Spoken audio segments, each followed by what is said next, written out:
mais grato a ti, mais grato a ti, mais consagrado ao cálice, Senhor, mais humilhado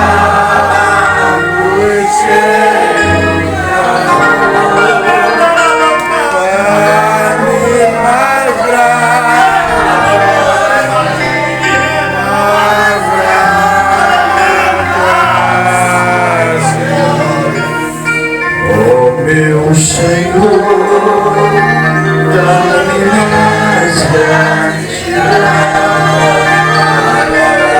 por tudo que tu fizeste por mim. A cruz verteste,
este é o sentimento em nossos corações. Gratidão ao nosso Deus. Verdade. Porque dele, por ele, para ele são todas as coisas. É verdade.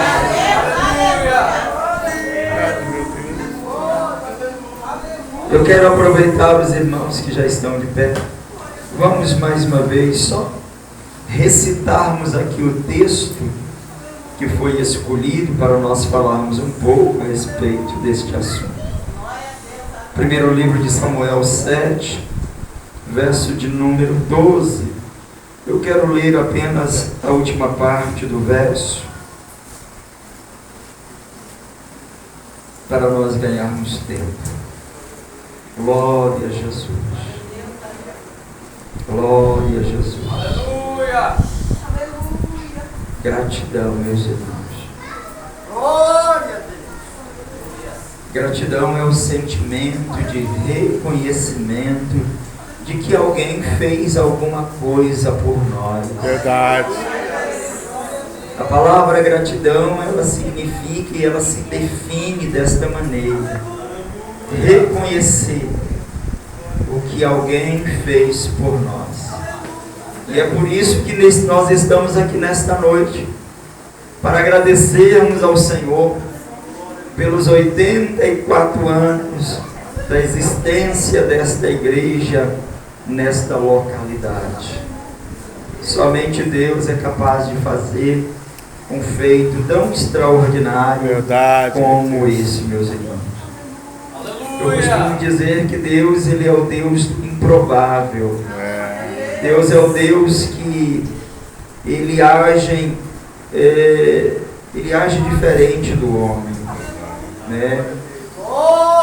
Talvez se perguntássemos ou fizéssemos uma pesquisa ou uma enquete, se lá há 84 anos alguém fizesse uma enquete perguntando por onde começar o trabalho das Assembleias de Deus do Campo de Aracruz, todo mundo apontaria para a cidade, para o grande centro, né?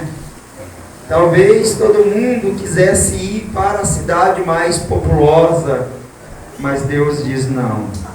Vamos começar lá por Biriricas. É por lá que eu preciso fazer a obra da redenção acontecer. E foi por aqui que Deus começou. E depois a obra se estendeu para todo o nosso município e hoje outros estados e também outros países. Talvez o pastor Castelo, Oscar Castelo, não imaginava, né, que esta obra ela cresceria tanto como ela cresceu. Verdade. Meus irmãos, a última parte do verso diz assim, eu vou ler, os irmãos apenas me acompanhem de forma visual. Ebenezer, ele disse, até aqui nos ajudou o Senhor. Você pode dizer, até aqui Nos ajudou. nos ajudou. Até aqui. Glória a Deus. Quem tem sentido que Deus tem te ajudado em todos os dias? Aleluia. Senta um minutinho, senta.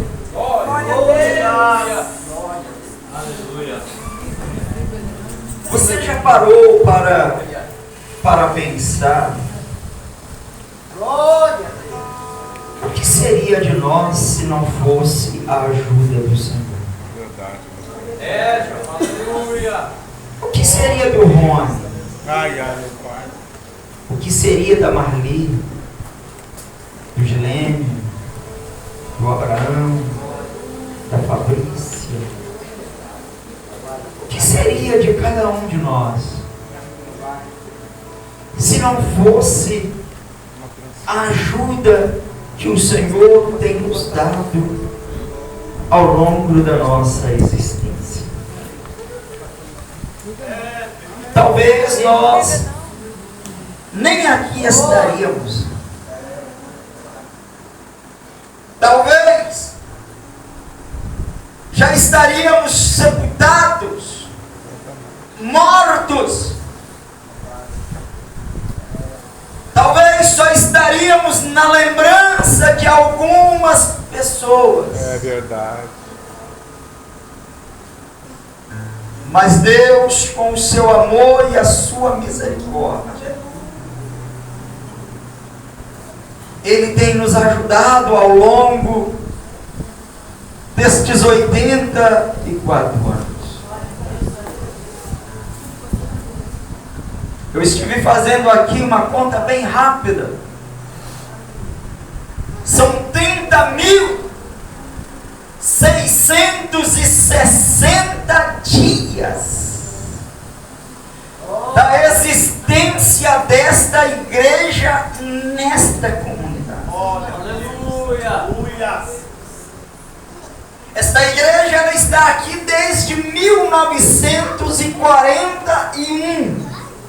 Glória. Eu cheguei com a minha família para a cidade de Aracruz no ano de 79, no início do ano 80. E esta igreja, ela já estava aqui. Glória a Deus. Glória. Eu não sei qual era a rua principal, se era essa aqui mesmo. Talvez os mais antigos aqui possam me falar melhor. Se era esta ruazinha. Não sei quantas casas aqui tinham. Se algumas casas salteadas nesta rua, nesta avenida que corta esta pequena comunidade.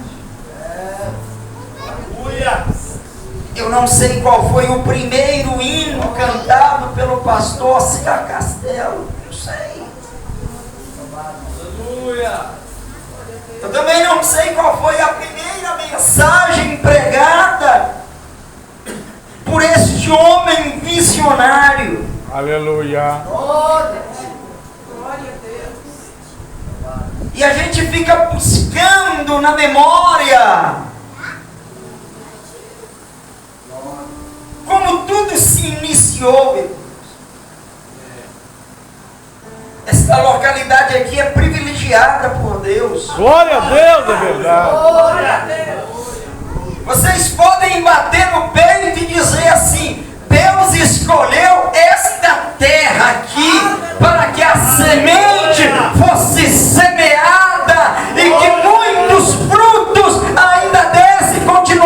continue dando aqui neste lugar.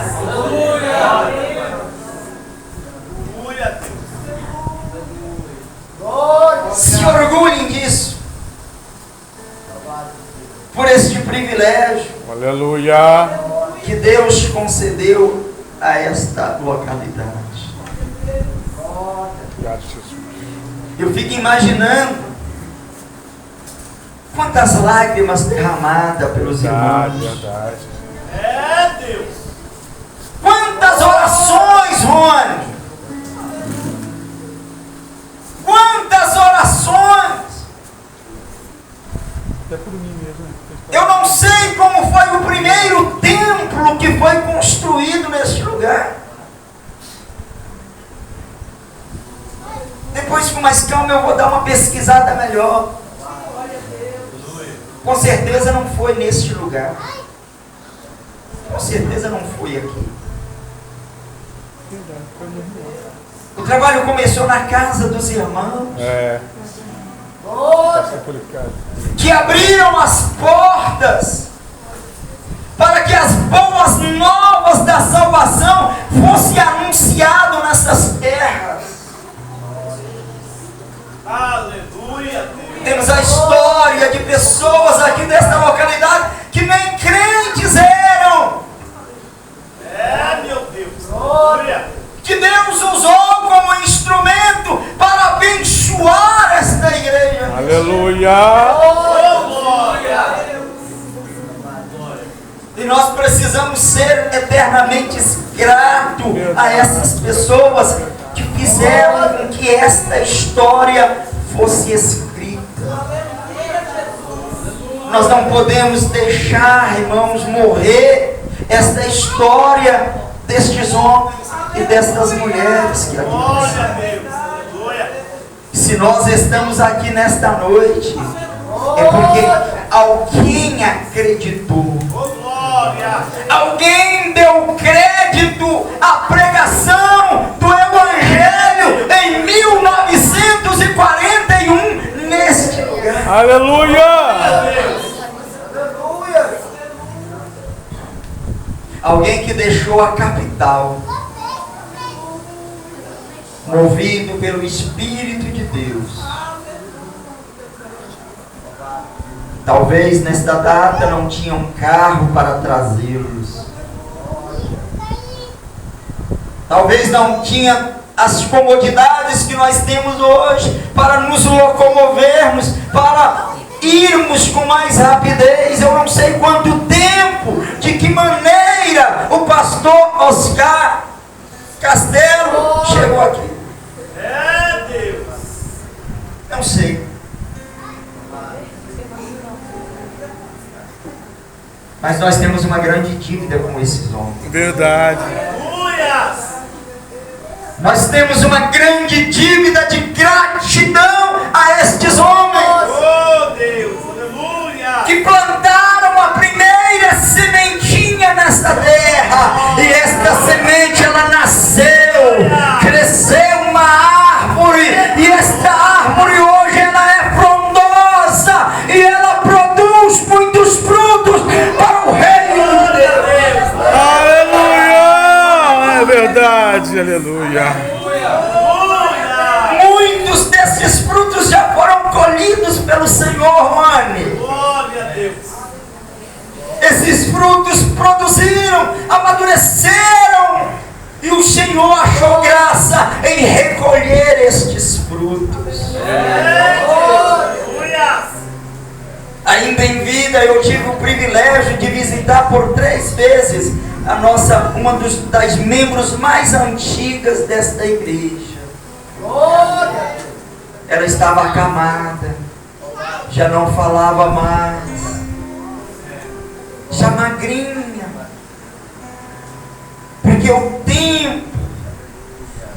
tempo a foi definhando, mas ela estava ali. Ai, meu Carmen. A gente cantava um hino com ela e ela mexia com os lábios, balbuciando algumas palavras. Deixa eu ver se ele tem meu Carmen. Hoje já está com o Senhor na glória, aguardando o grande dia em que o Senhor voltará para levantar do túmulo aqueles que dormem na sua presença. Aleluia. Não podemos esquecer estas histórias. Verdade. Glória a Deus. E o texto que os irmãos escolheu aqui, até aqui, nos ajudou, Senhor. Oh, glória.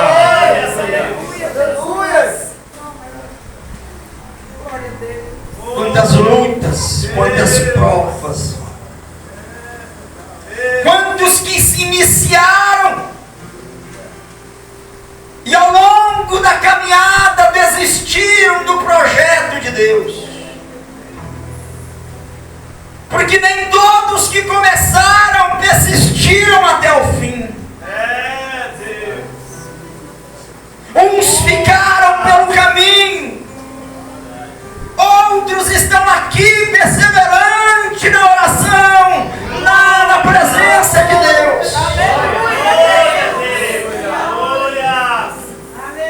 Mas os que estão aqui podem levantar a mão para o céu e dizer: até aqui, até aqui, até aqui, até aqui, o Senhor tem nos ajudado, o Senhor tem sido nosso ajudador.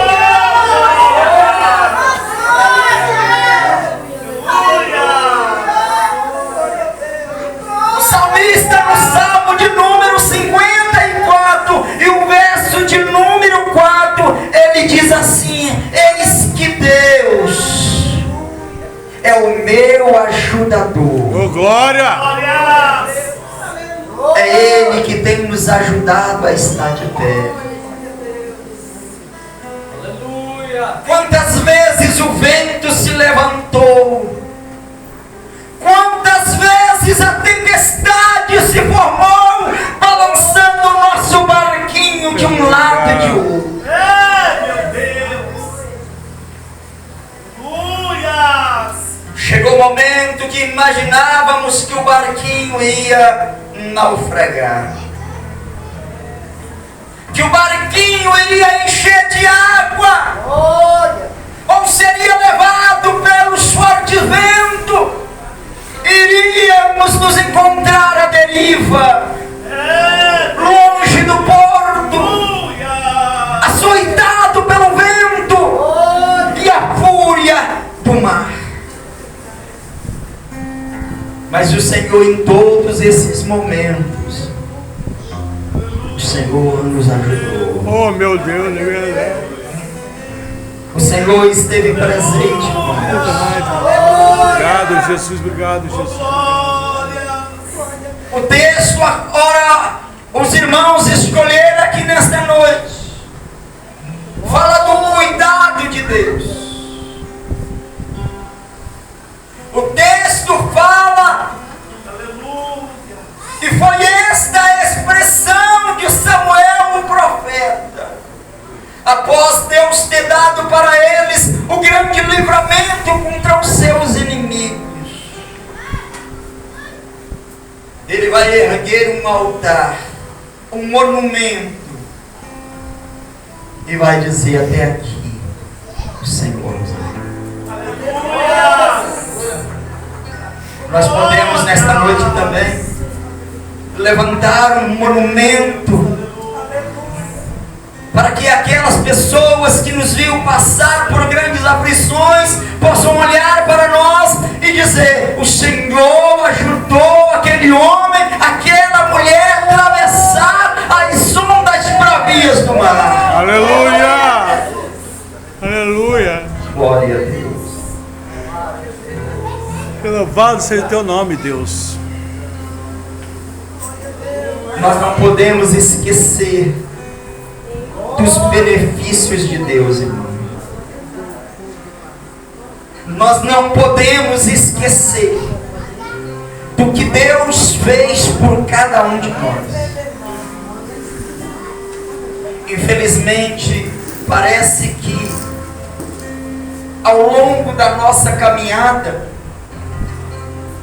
Nós somos atacados e sofremos de amnésia. Verdade. Ou seja, a perda da nossa memória. Verdade.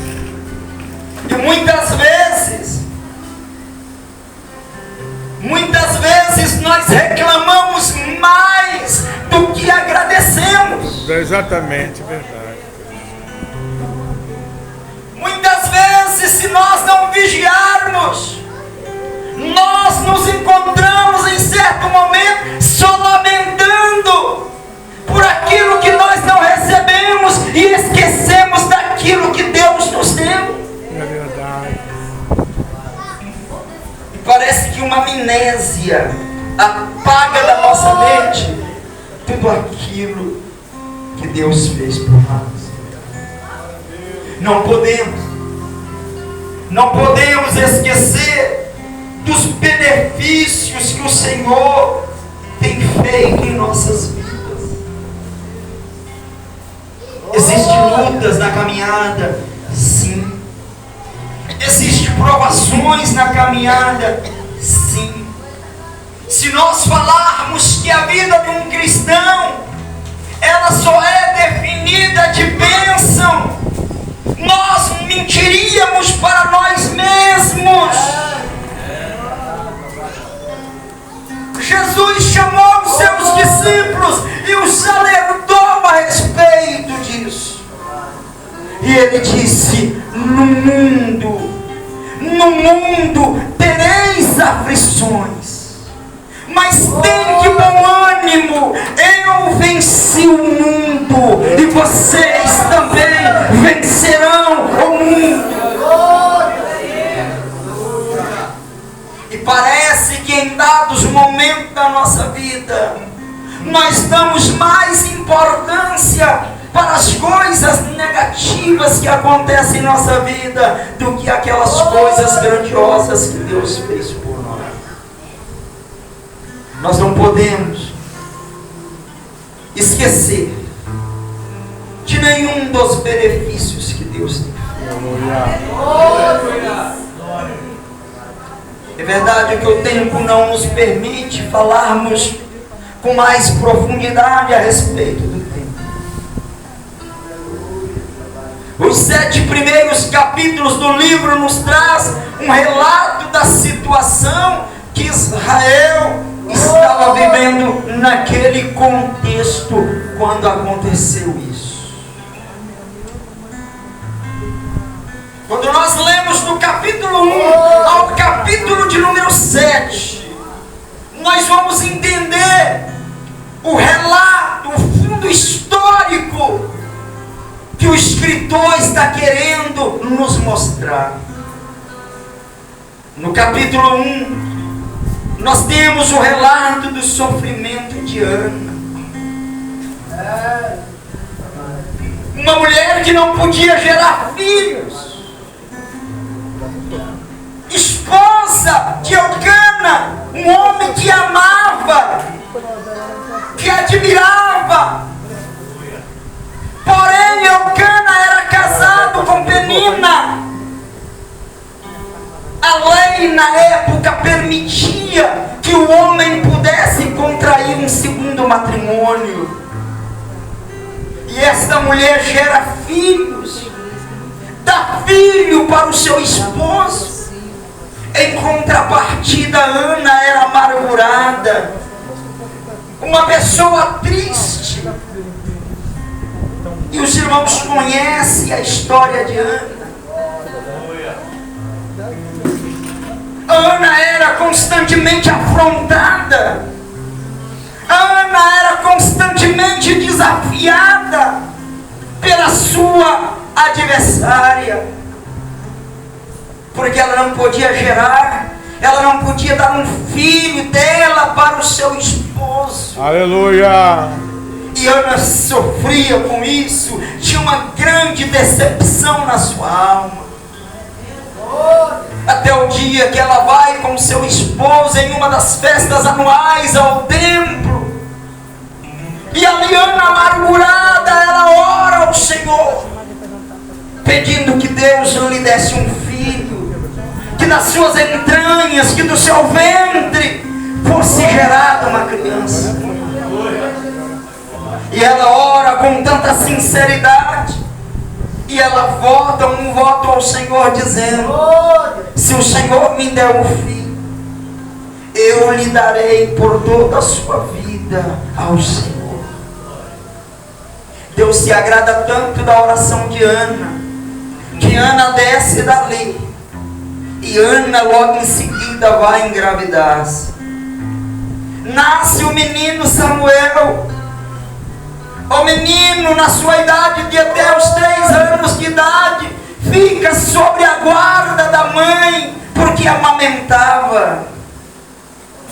E o texto diz que quando Ana vai tirar o leite materno daquela criança, ela tem que tomar uma decisão mais difícil da sua vida. Ela tem que cumprir com aquilo que ela prometeu ao Senhor, porque ela sabia que o filho não era dela. O filho quem deu foi Deus. E agora ela vai entregar o filho. Pense comigo como vai ficar o coração de uma mãe. Mas ela sabia que aquela criança era apenas uma herança que Deus havia dado para ela, mas que aquela criança pertencia ao Senhor. No capítulo de número 2, vemos o cântico de Ana, agora alegre e feliz. Verdade. O capítulo 1 mostra a tristeza e a decepção. O capítulo 2 agora vai mostrar Ana cantando. Uma mulher que era desesperada, sem esperança. No capítulo 2 agora, Ana vai louvar a Deus pelo feito que Deus havia feito. Aleluia! Ele é fiel. No capítulo 3, o menino já não está mais em poder de Ana. Já tinha sido levado a Siló e entregado aos cuidados do sacerdote Eli. Uma criança, para ser instruída, treinada, preparada, para servir a Deus na casa. E o capítulo 3, a Bíblia diz que Deus vai ter o primeiro contato com Samuel, antes que as luzes do templo se apagassem. E quem tinha a responsabilidade de apagar as luzes era o pequeno Samuel. Fazia parte do seu treinamento. Aleluia a Deus! Glória! Tarde da noite, Samuel então vai apagar as luzes do templo, vai fechar o templo, e ao deitar, ele escuta uma voz dizendo: Samuel, Samuel. Aleluia. Samuel se levanta, vai até o quarto onde está o sacerdote Eli, e diz: eis-me aqui, Senhor. Fala, porque eu estou certo. Ele diz: Samuel, você está enganado, eu não te chamei. Deita, meu filho, vai dormir, já está tarde. Ele deita, e pela segunda vez a voz diz: Samuel, Samuel. Samuel levanta e corre para o quarto de Eli e diz: meu Senhor, estou aqui. Ele diz: Samuel, mas não fui eu quem te chamei, Samuel. E isto acontece uma outra vez. E quando ele volta e reporta para Eli, o sacerdote, Eli entendeu que Samuel não estava ficando louco, que Deus estava falando com a criança. Agora então Eli vai dar instrução para Samuel dizendo: se a voz te chamar novamente, diz: eis-me aqui, Senhor. Fala que o teu servo.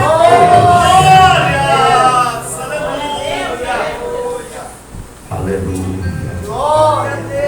No capítulo 4 acontece uma tragédia. O povo estava distante de Deus. Eli já não tinha mais a visão como um líder religioso. Os seus filhos já praticavam pecados que eram terríveis aos olhos de Deus. Prostituição viviam dentro do templo com mulheres levianas. E o seu pai, ao tomar conhecimento das práticas dos seus filhos, não tomou nenhuma providência. Os filisteus se levantam. Há uma guerra, há uma colisão entre o povo de Israel e o povo filisteu. Como de todas as vezes, os sacerdotes pegavam a arca e iam na frente da guerra. E todas as vezes que a arca era levada na frente, a vitória era certa. Mas só que no capítulo 4, devido ao pecado e desobediência do povo, Deus já não estava mais entre o seu povo. No meio da batalha, a arca é levada.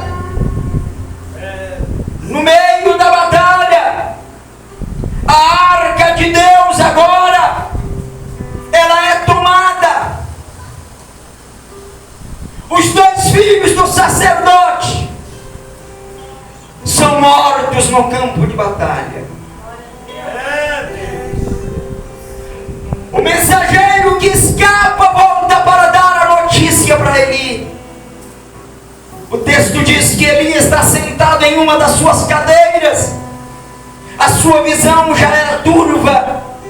E ao receber a notícia da morte do filho, ele cai e quebra o pescoço e morre. A nora que estava grávida, prestes a dar à luz a uma criança, ao ouvir a notícia, ela entra em trabalho de parto. E ali mesmo ela morre. No capítulo 5, a arca é levada para o templo de Dagon, o deus dos filisteus. Eles estavam comemorando. Eles estavam felizes, porque eles tiveram êxito na batalha, tomaram a arca, o objeto que representava a presença de Deus no meio de Israel. Como uma forma de demonstração de humilhação, eles pegaram a arca e colocaram aos pés da estátua de Dagon. Fecharam o templo e foram para casa. No outro dia, ao abrir o templo, Dagon está caído com o rosto diante da arca do Senhor.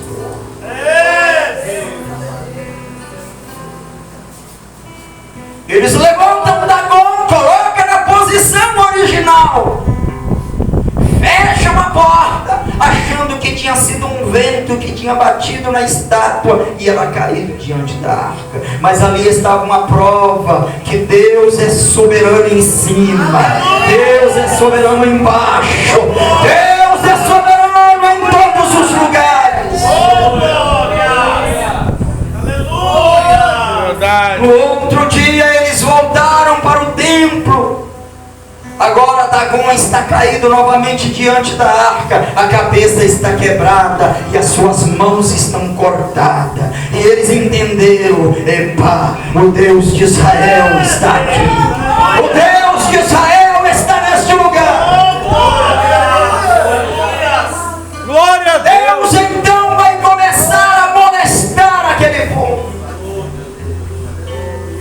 Os homens daquela cidade são acometidos por hemorroidas, doenças terríveis nas partes genitais dos homens, mortes e mais mortes.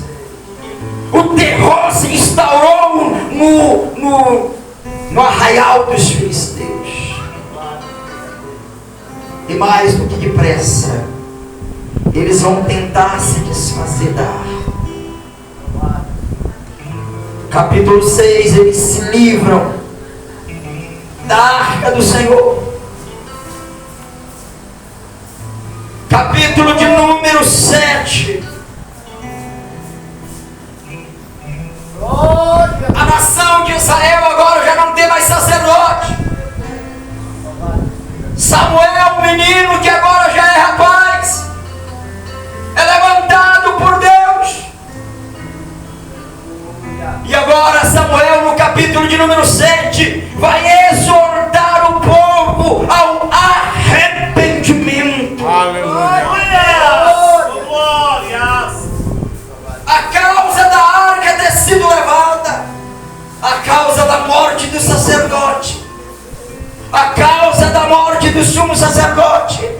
é porque o povo estava em pecado. Samuel então agora, no capítulo 7, o capítulo que nós lemos, vai exortar o povo a se arrepender. Só tem uma maneira de Deus nos perdoar e aplacar a sua ira contra nós: quando nós nos arrependemos dos nossos pecados. João estava batizando à beira do mar, do rio Jordão. E a mensagem de João era uma mensagem dura, era uma mensagem simples. João não estava no centro de Jerusalém. João não estava no templo de Jerusalém, mas ele estava no deserto. E a mensagem que João pregava para as pessoas que procuravam ele: arrependei-vos, porque é chegado o reino de Deus. Arrependei-vos, porque o machado está posto ao pé da árvore, e a árvore que não produzir frutos dignos de um arrependimento será cortada.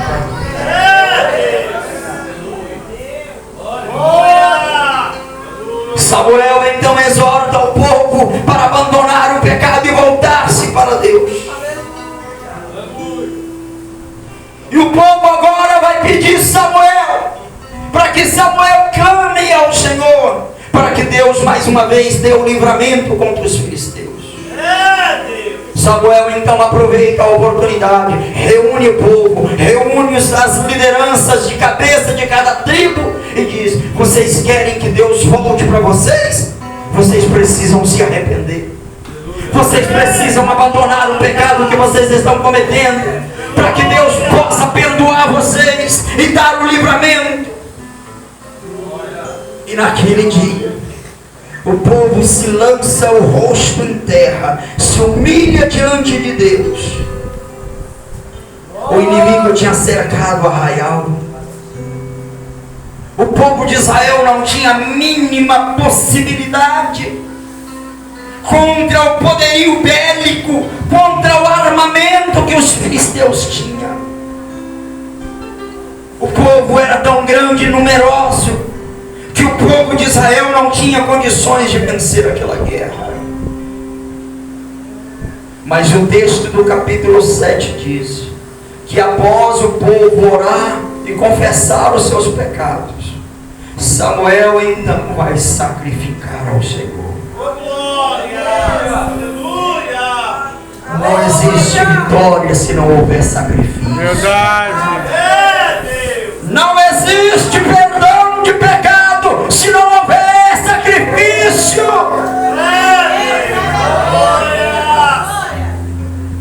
O texto do capítulo 7 diz que Samuel pega um cordeiro que ainda amamentava.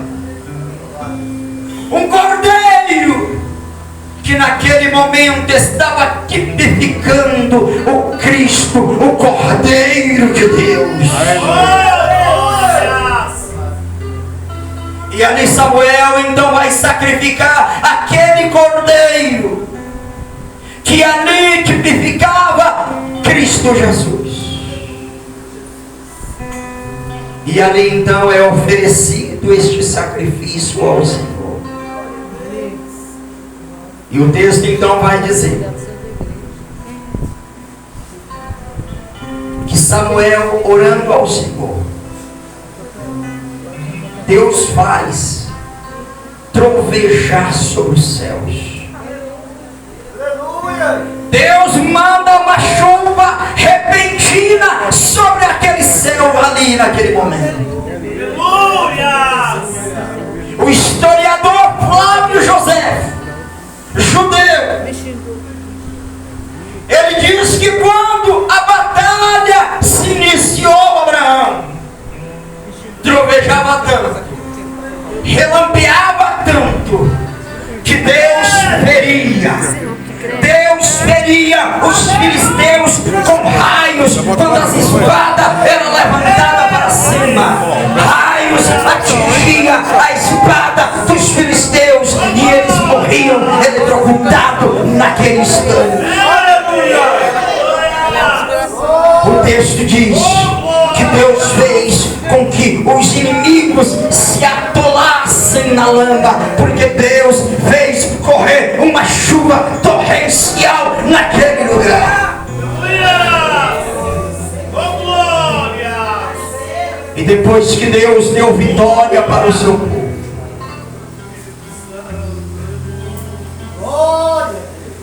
o versículo 12 diz: então tomou Samuel uma pedra e a pôs entre Mispa e Sem.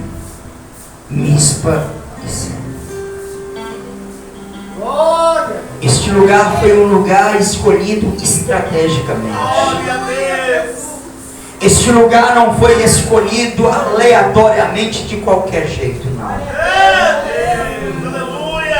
Olha aqui.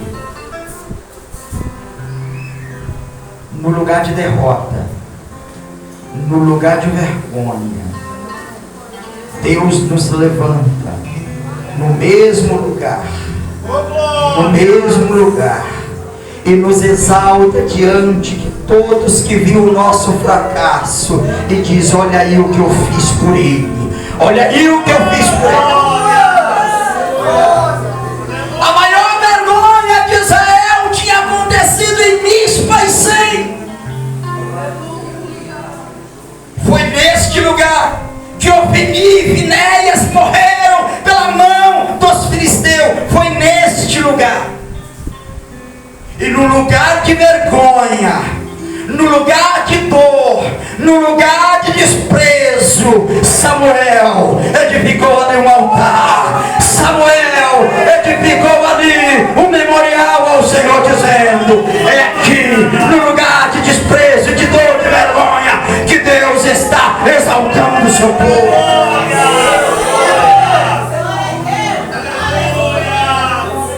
Ei!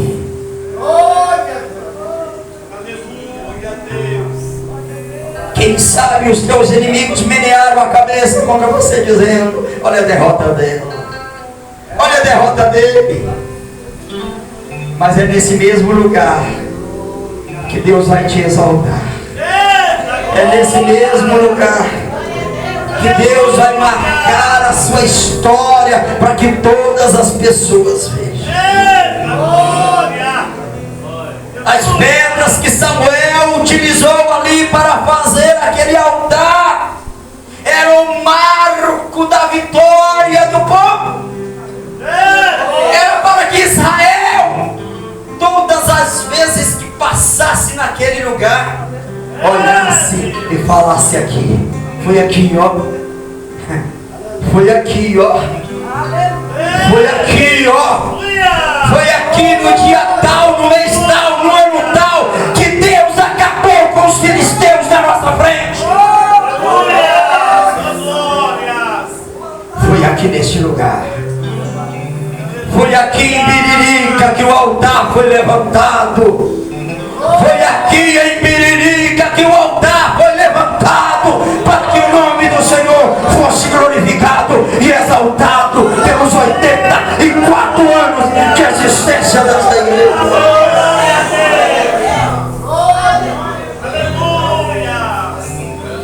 Foi aqui que o pastor Oscar Castelo colocou as pedras do altar. Foi aqui, meus irmãos. E olha quantos anos se passou. Passou um ano. Alguém dizia: aquela igrejinha ali, vai para frente, não. 2 anos se passar. Aquela igrejinha não vai dar certo, não. Lá na zona rural. Não dá certo, não. Deus. Quem sabe alguém lá em Vitória dizia: pastor Castelo está ficando doido. Verdade. Está ficando maluco. Por que ele não abre igreja aqui nos bairros da Grande Vitória? Vai lá para Biririca. Mas passou 1 ano, passou 2, passou 3, passou 4, passou 5, passou 6, passou 7, passou 8, passou 9, passou 10. e nós estamos chegando aos 84 anos. Desistência. Aleluia! Louvado seja o nome do Senhor para sempre. Aquele que venceu, aleluia! Deus é o Deus do improvável. Obrigado, meu Deus. Obrigado, Jesus. Onde o homem não vê nada, Deus vê uma pedra preciosa. Onde o homem não vê nada, onde o homem vê lixo, onde o homem vê lixo, Deus vê preciosidade nas vidas. Aleluia! Quantos de nós, a sociedade olhava para nós e dizia assim: ah, isso aí é demônio, isso aí é um bebum, anda caído na rua, cachorro lambendo a boca, mas está aqui adorando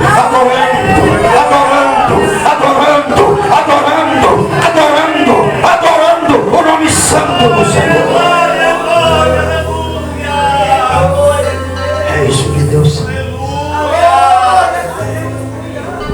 Deus não trabalha com a lógica humana. Aleluia! Deus não trabalha como nós trabalhamos. Muitas vezes nós tiramos conclusões, porque o moço se veste bem, a mulher se veste bem, fala bem, tem uma boa oratória, mas Deus olha para o que está dentro do coração. Aquilo que está lá no oculto, que ninguém vê, que ninguém sabe, é ali que Deus quer trabalhar. Fica de pé, fica. Aleluia.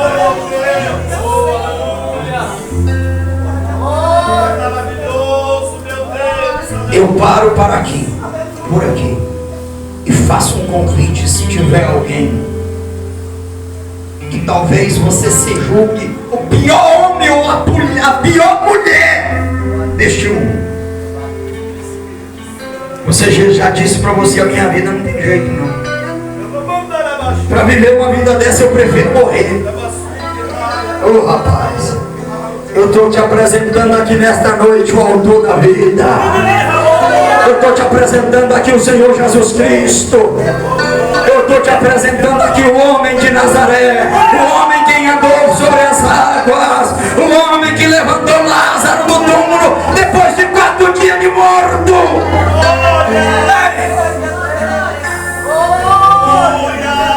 Deus pode mudar a sua vida.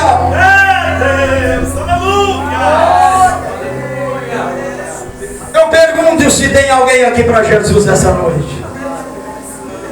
Se você quer entregar a sua vida para Jesus, você talvez está afastado dos caminhos do Senhor, já não aguenta mais de tanto sofrimento. Vem! Levanta, vem! Levanta! Vem pra cá, eu quero orar por você!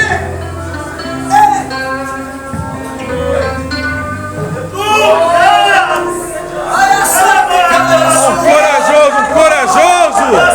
Aleluia!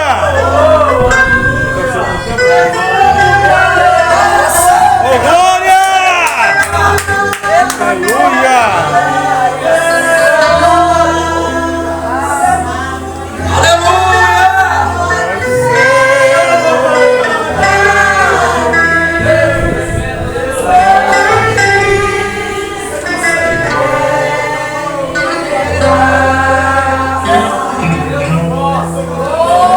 Glória a Deus, aleluia!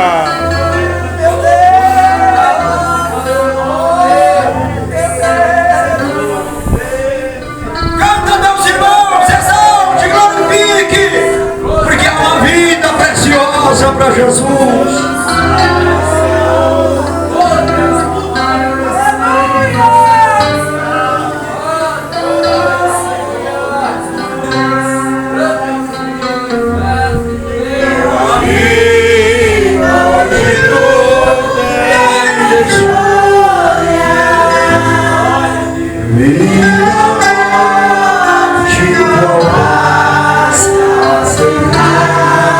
Amanhã pode ser tarde,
ficar em mim.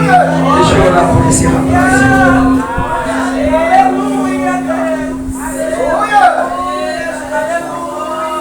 Meus irmãos, vamos orar por Gustavo. Quem crê que Jesus muda a vida do Gustavo? Quem crê que Jesus liberta o Gustavo? Que faz deste homem um vaso, um instrumento para ser usado nesta comunidade como a voz do Senhor. Levante as mãos para cá. Senhor Jesus, aqui está o teu filho Gustavo, uma pedra preciosa para o Senhor. Não existe causa perdida para o Senhor, não. A sociedade pode dizer que não tem jeito. O homem pode dizer que não tem jeito, que vai morrer, que não adianta. Mas o Senhor, foi o Senhor que fez a vida do Gustavo. Aleluia. Foi o Senhor que fez ele, formou ele lá no ventre da mãe.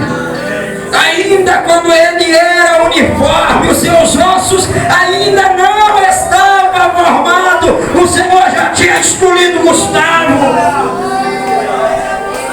Já tinha dado o nome para ele, já sabia o dia que ele ia nascer, já tinha marcado esse encontro aqui nesta noite. Senhor, perdoa os pecados do Gustavo, apaga todas as culpas no coração e na alma deste homem. Que teu Espírito Santo limpe este homem, transforme este homem, para que quem olhar para o Gustavo possa dizer: Deus realmente é poderoso para transformar o ser humano.